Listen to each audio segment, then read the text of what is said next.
Hey guys, it's Ben. It is Thursday. It is half an hour past noon. It's bright and sunny out, and I'm doing my car video from a slightly different location, though I'm sure it's not obvious or easy to tell because everything's blurred out to hell. But still, it's different.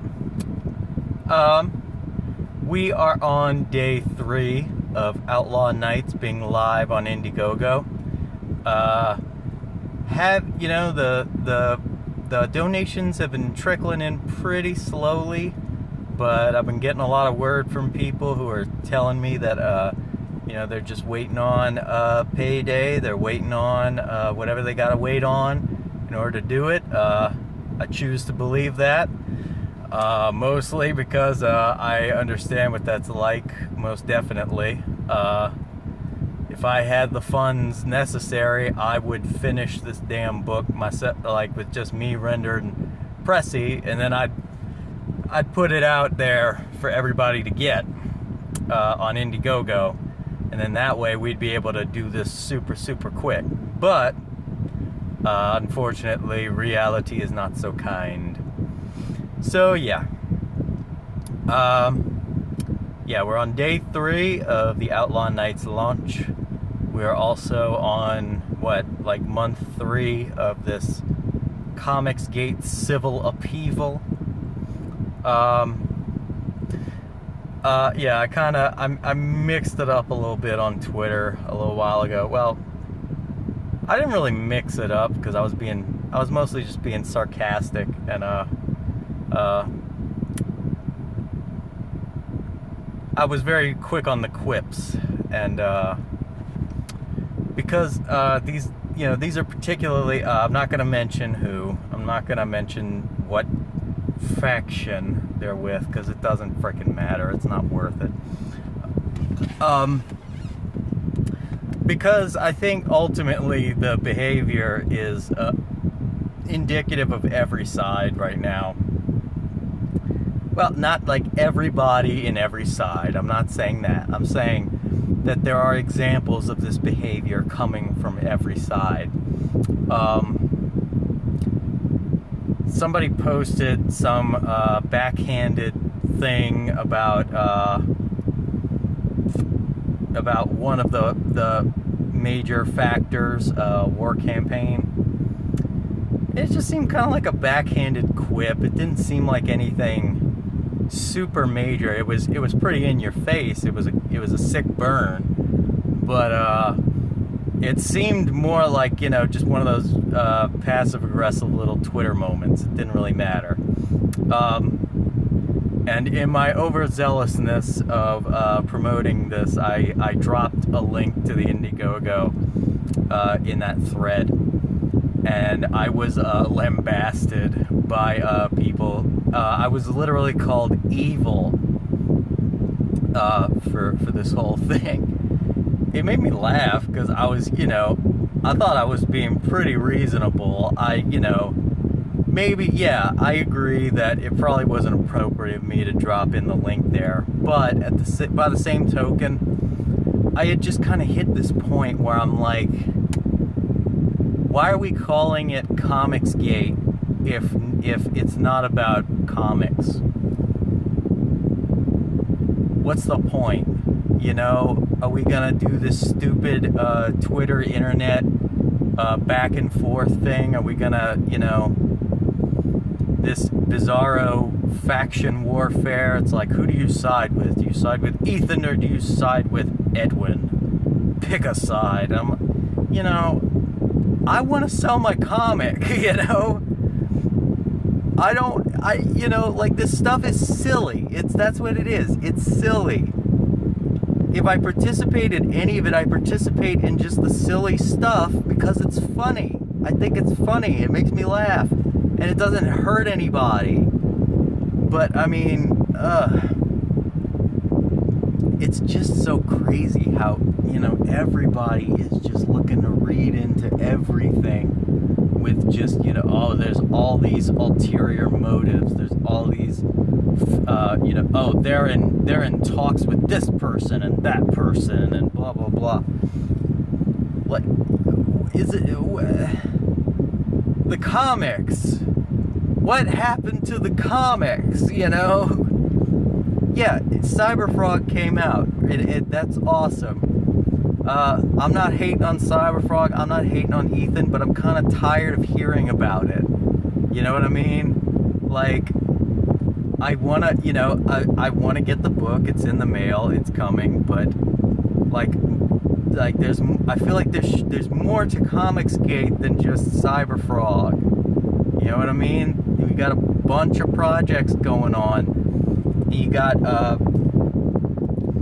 lot of upper echelon guys now, but also we got a lot of new up and coming, artists. And I'm not just referring to myself. I know that sounds vainglorious as hell, but I am one of those, obviously. But I mean, there's a bunch of them.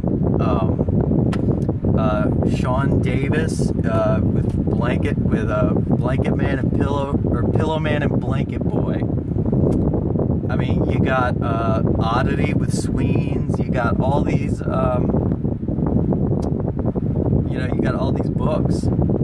I know that's, I was, see, that's bad when I'm sitting there struggling to think of another book. But I've seen a bunch of them. It's just I can't quite recall all of them offhand. But I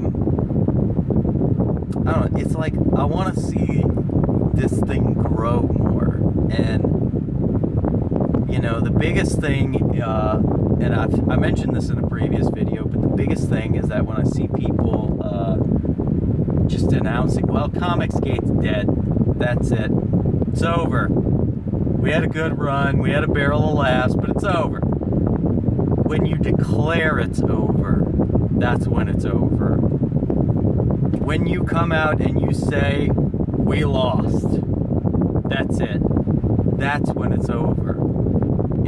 This is like a business venture. You gotta, it involves a lot of hardship. It involves making aggravating decisions. But the idea is each project that gets funded is another day of relevance, is another day of doing what we set out to do. It's another day of proving us successful.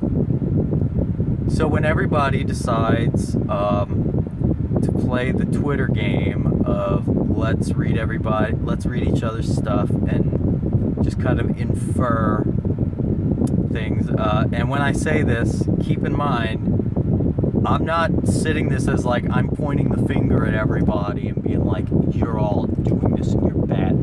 Because guess what? I am very self-aware. So I am aware of the fact that I have fed into this crap. I'm aware of that. I am a human being. I make dumb decisions every once in a moon. It happens. But it's just, it's like there comes a point where it's like, where do you decide, okay, this is annoying, but it's not the end of the world, it's not the end of my life, it's not the end of what I'm trying to do. Where do we finally say, okay guys, can we grow up here? Can we put on our big boy pants, our big girl pants, and just move on? I know that this is a preachy video, and I'm normally not a fan of preachy videos. I just it seemed like a relevant place to vent about this, because really a lot of this drama crap ends up going hand in hand with CG. Even though I'd really like it to start slacking back a bit, I'm more interested in proving our detractors wrong through our actions rather than just constantly arguing online about how they're wrong or how I'm wrong or whatever. It's like I'm tired of words. It's time for action. Thank you so much, guys, for joining me for this kind of awkward little, I wouldn't call it a rant because I feel like I don't really rant much. Most of the time when I rant, it's about things like video games. I'd call this more of just kind of a slightly exasperated observation moment. Outlaw Nights is live on Indiegogo. We are at 7% funding. I want to boost those numbers. Render Contender's artwork is freaking amazing. I'll tell you, even though I'm the writer, I'm also a fan, mainly because of Render. I want to get this book funded, and I want to get a copy for myself. And you know what? I want a poster, and I want the trading cards. But that can't happen if we don't hit 10,000. If we can't hit 7,000, then we ain't going to be hitting 10,000. So, by all means, check out the Indiegogo. I got it listed in the description down here. I believe you will not be disappointed. I have taken every step I can think of to ensure that people are gonna get excited by this. People are gonna have fun with this. This is gonna spark your imagination, and this is hopefully gonna give you some new characters to love and to be a part of your life, which is what it's all about. If you like anything I have to say, hit the like button. If you'd like to hear more of my content, more about Outlaw Nights, more about the little bits of pop culture I love to have some, either critique or, kind of have some fun with, hit the subscribe button. And as always, I will talk to you tomorrow.